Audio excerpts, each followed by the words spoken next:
Mambo vipi? Poa, habari yako? Nzuri, mzima? Mzima. Unaongea na nani? Naongea na Salome.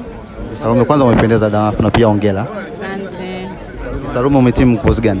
Sheria. Wow. Lakini pia outfit yako nimeipenda dada. Asante. Naomba niweze kukuuliza kwamba ni mambo gani wewe matatu huwezi kuyasahau katika elimu yako ya chuo kikuu?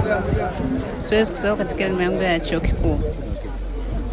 Jambo la kwanza ni hustle tu ya hapa chuoni. Jamani, sawa tunasoma, lakini kutokana na kozi ambayo nilikuwa nasoma tulikuwa tuna hustle. Yaani hustle ipo.